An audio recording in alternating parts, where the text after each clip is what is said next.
El día que veo las pruebas y que voy yo a la escena del crimen y veo todo lo que había sucedido, no me quedó ninguna duda de lo que había sucedido.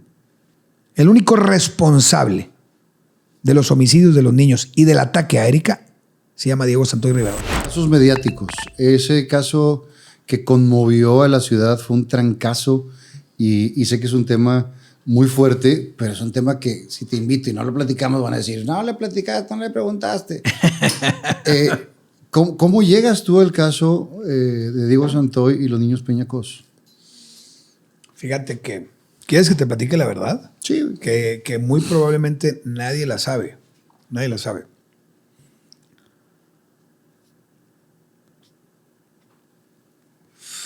Cuando el día 3 de marzo que acontecen los hechos, yo no estaba en Monterrey. Yo estaba con mi comadre Judith Grace en Miami grabando unos programas. ¿De casos de familia? ¿Te acuerdas de aquellos programa exitosísimo que tuvo mi comadre Judith? Ella es madrina de Paulina, mi hija. Y entonces ella me había invitado a mí como abogado para opinar sobre 2 o 3, no me acuerdo si eran 4 o 5 programas que grabamos en aquel entonces de casos de familia. Y entonces fuimos a Miami, estuvimos ahí unos días y estábamos muy a gusto. Y me acuerdo, así lo tengo total y completamente presente en mi mente. Íbamos saliendo del estudio de grabación y me dice Judith, oye, fíjate que acaba de pasar esto en Monterrey y asesinaron a los hijos de Tere Cos. Y entonces le digo yo, ¿y quién es Tere Cos? Me dice, ¿no te acuerdas de ella? La de los horóscopos. No. Le dije, la de los horóscopos es Misada. Mi comadre, mi amiga de toda la vida, adorada. Porque crecieron ahí en que el barrio, la quiero ¿no? ver feliz y que la quiero ver triunfar, ¿verdad? Y entonces, Les quiero mucho y les quiero ver triunfar. Sí, claro. Y entonces mi mamá la adoraba, ¿eh? Mi mamá amaba a Misada. La adoraba. Monina adoraba a Misada. Fueron muy amigas en su momento. Y entonces, No sabías no le dije, no sé quién es. Le dije, no sé quién es. Pues que sale en multimedios y que quién sé qué, en el canal 12 era aquel entonces. No, le dije, no tengo ni la menor idea. Así queda la cosa. En la noche, que llegamos a su casa, me dice, a ver, está mi comadre Bárbara y te va a platicar. Me pasa a Bárbara me platica del asunto, de lo que estaba sucediendo aquí en Monterrey. Y entonces le digo yo, pues la verdad las cosas no tengo ni la menor idea quién sea, déjame hacer un par de llamadas para saber investigar. Hago un par de llamadas, investigo, me platican cómo está el asunto. Y entonces le digo, bueno, ¿tú la conoces a ella? Pues es que es amiga mía toda la vida. Ok. Hasta ahí la historia en ese momento. Fue un approach del día que sucedieron los hechos. Otras personas, otros personajes intervienen en el asunto. En ese momento hay situaciones adversas, hay situaciones que después yo capitulicé a favor mío y sobre todo el caso. Y entonces, días después, viene una festividad de Roberto, mi hijo. Era un domingo, muy temprano en la mañana. Roberto estaba haciendo la primera comunión. Y entonces traíamos los nexteles, me acuerdo en ese entonces. Estábamos en la misa de la primera comunión y me habla un abogado amigo mío y me dice, oye, te va a hablar fulana de tal. Nomás al ratito, porque estoy en la primera comunión. Y a los 2 minutos me habla Tere Cos y me dice, licenciado, soy fulana de tal. Sí, le dije, estoy ahorita... En la primera comunión de mi hijo. En la primera comunión me dijo, le dije, denme media hora. Salimos, fui, atendí el asunto y entonces ahí viene una situación de enojo, de entendimiento por lo que había sucedido y por lo que había pasado. De empatía con ella. De empatía total y absoluta con las víctimas. Y empiezo a empaparme del tema ese domingo, me empiezo a empapar del tema y empiezo a comprender lo maquiavélico que había sido este sujeto, que afortunadamente hoy en día está totalmente condenado a 70 años de cárcel y que no va a salir. Y entonces empiezo yo a ver el asunto y le digo, sí voy a tomar tu caso. Pero la verdad de las cosas, compadre, no era un asunto que a mí me interesara. Económicamente, primero que todo, no había dinero. Cero, ¿eh? Sí, era un paro para... Cero. Para la amiga. Claro, era cero. Económicamente el asunto no traía nada, ¿verdad? ¿Cómo le vas a cobrar a la mamá que le mataron? Con la tragedia que tiene. 2 hijos. Claro. Y que aparte la otra hija estaba debatiéndose entre la vida y la muerte en el hospital en ese momento. Entonces, tomo el asunto y empiezo a tener una relación con la gente de la Procuraduría, con la gente de los investigadores, con la gente de servicios periciales, para saber qué es lo que estaba pasando. El día que veo las pruebas y que voy yo a la escena del crimen y veo todo lo que había sucedido, no me quedó ninguna duda de lo que había sucedido. No había duda, no existe la duda. Todas esas mentes calenturientas que han dicho y pensado y que se han hecho una serie de tonterías mentales respecto de una participación por parte de Erika están total, completa y absolutamente equivocados. El único responsable de los homicidios de los niños y del ataque a Erika se llama Diego Santoy Riverol. Entonces, la empatía fue tal que había que defenderlo, porque aparte, a mí me embarga en ese momento un sentimiento muy fuerte, porque Erika Sur era de la edad de Roberto Mijo. Ahorita, en este momento, Eric tendría 25 años. Entonces, había una empatía enorme por parte de esa situación, de cómo se habían desarrollado los hechos. Y luego vienen, pues, los famosas detenciones y los testigos del amigo que asiste a Diego, del hermano de Diego, que también fue procesado y luego liberado, que hoy en día también está en la cárcel por venta de enervantes. Y entonces, esas situaciones a mí me hacen una empatía total y absoluta con el caso. Todo lo demás es historia, porque todo lo demás es público. Fue público. Fue probablemente el caso más mediático. Público y más mediático que ha existido en Nuevo León. En ese entonces, tú tenías guardia fuera de tu oficina por parte de los medios. Todo el tiempo estabas en todos los noticieros, tanto de televisión como de radio, como corresponsales de otros lados, porque el caso se hizo un caso totalmente mediático. Y creo que salías más que cualquier conductor de televisión en la televisión. Claro, 3 veces al día. En todos lados. A ver, en mi despacho estuvieron instaladas los cables de las 3 televisoras durante 1 año y medio. No se llevaban los cables. Llegaban las unidades. ¿Saben que íbamos a estar mañana? Claro. Llegaban las unidades y entonces se conectaban a su propio cable y el cable iba de la calle al segundo piso a mi privado.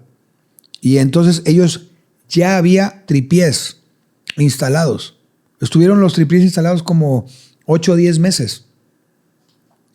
¿Cuándo te enteras tú que Raquel es la defensora de Diego? Ella ya estaba. Cuando tú llegaste, ella ya estaba. De hecho, yo entro al caso porque el abogado que había entrado primero no quería litigar con Raquel. ¿Le tenía miedo? No lo sé. ¿Cuándo conociste tú a Raquel? ¿La conoces? Fue compañera mía en la facultad. Estaban juntos. Estuvimos juntos todo el tiempo. Y tenías buena relación con ella. Se Sí, llevaban claro. Cordial y demás. Ahí no hablas con ella de decirle, oye, ve cómo está esto, ¿qué defiendes? No, mira, te voy a explicar algo. La ética del abogado establece que hay cosas que se pueden pactar, hay cosas que se pueden llegar a acuerdos, pero hay cosas en las que no se pueden llegar a acuerdos. En el homicidio de 2 niños no se puede llegar a ningún acuerdo. No, pero que tú le dijeras, oye, ¿para qué estás peleando si no tienes nada que pelear? Ella fue contratada por un medio de comunicación. Desde ahí estamos. Ella fue contratada por un medio de comunicación, un conductor de noticias que hoy me acabo de enterar que es director de noticias todavía de una televisora, la contrató. Él le pagó para que defendiera a Diego. Para tener nota. Para levantar su rating, porque siempre estuvo y siempre ha estado en el sótano. Estuvo, está y estará en el sótano. Y entonces el rating jamás lo ha favorecido este sujeto. Chiquitito, él. Okay. Chiquitito. Y entonces, no nada más de estatura y de cuerpo, sino de espíritu y de mentalidad. Y entonces, este sujeto la contrata porque ella me lo dijo. Ella me lo confesó, que la habían contratado. La familia de Diego no tenía dinero para contratar a un abogado. ¿De qué otra manera contratas a Raquel? No había manera, no existía. Un despacho caro. No existía la forma. Y entonces, ella entra al asunto con tan mala suerte que, pues desafortunadamente dentro de su vida, que era un tanto cuanto complicada, la meten a la cárcel a ella dentro del proceso. Allá por un tema en la Ciudad de México, sale, retoma la defensa y luego desafortunadamente la asesinan. El proceso sigue. Dentro del proceso. Claro, por supuesto. Dentro del proceso, el abogado que siempre la auxilió a ella o que siempre estuvo a su lado, Julio, entra a la defensa y ahí va el asunto. El asunto termina con una condena. Esa condena se va a una revisión. En la revisión la checan. El magistrado modifica la condena. Luego se va a amparo. Regresa al juzgado. La vuelven a dictar la sentencia. Y ahí va el asunto. Ahí va el asunto. Se hablaba este año de que querían reabrir el caso. No hay manera. No. Es que esas son especulaciones de mentes calenturientas de reporteros que no tienen ni la menor idea respecto de cómo se manejan los asuntos de carácter penal y mucho menos los juicios. Porque te voy a decir una cosa, compadre. Los únicos 2 reporteros de La Fuente que le entendían y que sabían de cómo se manejaba un proceso penal, hoy en día no están dentro de ese ámbito. ¿Quiénes eran? Dorita, híjole, qué pena no acordarme de su apellido. Y el otro, que acaba de cumplir años hace poquitos días, que trabaja en Apodaca. Okay. Eran los únicos 2 que le entendían a lo que era, cómo se llevaba y se desarrollaba un proceso penal. Bueno, ellos 2 ya no están dentro del tema. Y los demás reporteros no tenían la menor idea de qué estaban haciendo. Ellos lo único que hacían era ir a tomar la nota porque era la nota que levantaba el rating. Eso era todo. De esas teorías que toda la gente comenta en internet y demás, se hizo un efecto muy raro de mucha gente o muchas chicas idolatrando al muchacho. En su momento así fue. Y de hecho, una de ellas se casó con él y tuvo un hijo. Y lo estigmatizaron. ¿Sí? El muchacho se llama igual. No. Desde ahí... Está estigmatizado el muchacho. Le pones una marca para toda la vida. Claro. Ninguna de esas teorías tienen nada de certeza, nada de cercanía. Tú estás completamente seguro de que como se manejaron las cosas, así fueron. 100% seguro. Si un día entrevistas a personajes como Luis Carlos Treviño Berchelman, que era el procurador de justicia en su momento, o a Aldo Fassi, que era el subprocurador de justicia en su momento, te darás cuenta que no existía duda alguna de lo que había sucedido. La gente de servicios periciales, los elementos de servicios periciales de la Procuraduría General del Estado, hoy Fiscalía General del Estado, son gente tan profesional que logran desarrollar y desenmarañar la trama de qué fue lo que sucedió en un lugar de los hechos. ¿Por qué? Porque afortunadamente desde hace muchos años Nuevo León cuenta con los elementos suficientes para que técnica y científicamente se pueda demostrar qué fue lo que sucedió. Todo lo que has visto en toda tu vida desde niño en las series norteamericanas ahora existe. Y te voy a decir una cosa. Y más. Nuevo León tiene más todavía. Mucho más. O sea, tenemos todavía. Un gran nivel de inteligencia de primer mundo. Nuevo León tiene un nivel de desarrollo en el área de servicios periciales. Ahí está el licenciado Porfirio Díaz. Es el director desde hace muchísimos años.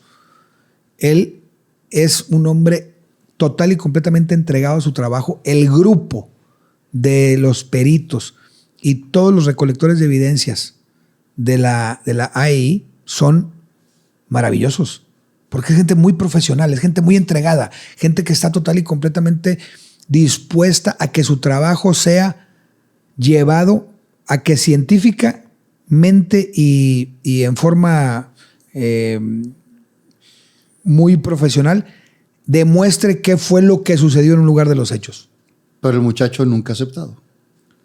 Hasta ahorita no. Yo no descartas? No descarto que algún momento dado, así como el Mochorejas un día habló, este muchacho un día diga la verdad. Porque a él le dieron un script de una mala película y le dijeron lo que tenía que decir. Entonces... ¿Por parte de este periodista? De su defensa, y yo quiero pensar que de este periodista. La verdad no tengo las bases para decir que fue él el que hizo el script, pero yo sí pienso que un muy mal escritor de una muy mala novela le dijo lo que tenía que decir, porque no tenía nada que ver con lo que había sucedido. Pero cuando se repite mucho una historia, en cierta parte de la mente colectiva empiezan a crear estas teorías. Claro. Y hasta la fecha hay foros, hay escritos, hay todo de gente que sigue defendiendo y creyendo que son otras cosas. Sí. Está muy cañón así. Y bueno, desgraciadamente se perdieron unas vidas. 2 vidas. Y una niña hermosa de 4 años y un jovencito, un varoncito hermoso también de 8 años. Y le transforma la vida a la hermana mayor y a Tere. A las 2 hermanas, ¿sí? Y a Tere. O sea, es una tragedia familiar total. Y no nada más de ese lado, porque la tragedia viene también del lado de él. Claro, para toda su familia. Para toda la familia. Él tiene 2 hermanos más. Uno de ellos está preso hoy en día acompañándolo en el penal. El otro, desconozco qué haya sido, pero el papá y la mamá también hicieron su vida cada quien por su lado. La señora, una mujer muy sufrida, una mujer que ha batallado muchísimo, una buena mujer que viene de buena familia, que de una u otra manera pues le tocó vivir esta situación tan terrible. Y el papá era un buen hombre, tampoco era malo. El papá también un buen hombre, un hombre bueno de la colonia Vista Hermosa que trató de hacer su vida en bien. Ninguno de los 2 escogió ni pensó que iba a suceder esta tragedia en su vida. Entonces, es una tragedia familiar para ambas partes. Con estos 70 años que tiene de condena por buen comportamiento, bla, ¿a los cuántos sale? ¿A los 70? Bueno, son 72. 72 años. Sí. ¿Hasta los 72 sale y no puede salir antes? No. Voy a corregir. Él sale 40 años de condena. El caso de Diego Santoy y de Erika Peña Cos es un parteaguas dentro de la justicia de Nuevo León. Es la primera vez en la historia en la cual un juez penal, en lugar de meter a concurso Así se determina. En lugar de meter a concurso la pena, la suma. Eso ya había sucedido en varios casos nacionales. El primer caso mediático que se conoce que sucede eso es el caso de aquellos famosos narcosatánicos. Sí. ¿Ok? Entonces ahí hay condenas de 300 años y de 350 años, como en Estados Unidos han existido desde que existe el sistema penal en Estados Unidos. Entonces, con 7 condenas perpetuas y 16... Sí, toda la vida, claro, de varias generaciones. Por muchos años. Y entonces, porque no sabemos si la ciencia te haga vivir para siempre. Y entonces vamos a prever esa situación. Y es la primera vez que sucede eso. Y a Diego, si yo mal no recuerdo... Eran 150 y tantos años. No, si yo mal no recuerdo, eran 138 años con 6 meses. Yo me acuerdo recién sale esa condena, tú lo pusiste de estado de WhatsApp. ¿Sí? Lo tuviste un tiempo como estado de WhatsApp, son 100 y tantos años, bla, bla, bla. Entonces, pero por el sistema penal de nuestro estado o de México. Tenía que cumplir 40 años forzosos, nada más. Después de eso ya puede salir. Si sale, Diego tendrá 61 o 62 años. Como que era hasta joven, digo, dentro de... Chavo. Digo, sí, porque vamos... Pero vamos para allá. Pero digo, con un crimen de ese tamaño, Sí. Es poco. Y no... Fíjate cómo el tiempo pasa tan rápidamente y los delincuentes de una u otra manera logran obtener sus libertades. Yo recuerdo, yo estaba muy joven cuando el crimen famosísimo aquí en el sur de la ciudad, de el niño Hernán Villarreal, aquel que secuestraron, ¿te acuerdas? Marcelo Villarreal Urrutia. ¿Te acuerdas? Probablemente haya sido de tu edad. Primo hermano de un amigo mío. Claro. Y sí, éramos más o menos de la edad. Claro. Y fue un caso fuertísimo. Importantísimo, fue un caso importantísimo. Bueno, ¿qué sucedió?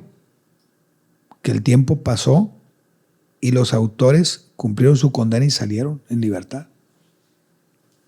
El tiempo pasa y no se puede olvidar, como dice la canción, pero de una u otra manera la legislación afortunadamente ha cambiado, aunque eso no es preventivo, ¿eh? El hecho de que existan condenas más duras no es preventivo. Eso no, al criminal no le importa. Va a hacer, claro. No le importa si lo van a poner en la silla eléctrica o va a tener 6 meses de cárcel o va a tener 10. Cuando el criminal comete un delito, el delito va en proceso. No está pensando en esa Nada. parte. Eso es lo que menos está pensando. O sea, el endurecimiento de las penas no hace que exista una prevención al delito. Es un tema importantísimo que podemos tocar porque dentro de los foros nacionales e internacionales que me ha tocado tener la suerte de poder estar, lo he platicado yo mucho. Y la verdad de las cosas es que lo único que puede hacer el Estado para resolver eso es la prevención al delito. Y la prevención no tiene nada que ver con el endurecimiento de las penas. ¿No? Tiene que ver con un trabajo enorme y muy importante respecto de la oferta que le puede hacer el Estado a un joven contra la oferta que le hace la delincuencia organizada. Sí, qué calidad de vida me va a dar una contra la otra para yo decidir que voy a hacer el bien y no el mal. Claro. Porque hay gente que dice, yo prefiero trabajar y vivir 10 años de este lado a pellizcármela toda la vida del lado bueno. Y es un tema muy penoso, Está compadre. Muy fuerte, claro. En serio, es un tema muy penoso. Eso viene ya de un problema social, económico, cultural, de educación, histórico que traemos. Compadre, salud. Salud, compadrito. Un caso tan fuerte como ese, mediático totalmente, es muy desgastante y además te involucras emocionalmente en lo que está pasando, güey. Te involucras de una manera espeluznante, a la cual en tu casa, tu familia, tu mujer, tus hijos, te dicen, bueno, ¿qué está pasando? ¿Qué está pasando? Porque llega un momento en el que estás 24 horas inmerso en eso. Y entonces, sí es un caso muy, pero muy fuerte. Uno de tantos, porque ese es el caso más mediático. Ese es el caso mediático. De eso ha habido 50, compadre. Sí, que no ha pasado tanto o que no se ha interesado de la prensa, o que no le han dado tanto seguimiento. Pero en cada caso de esos, estás hablando de una persona, de una familia que ha sufrido una injusticia, que ha... De vidas perdidas. Sí, y que trastocan una familia. Sí.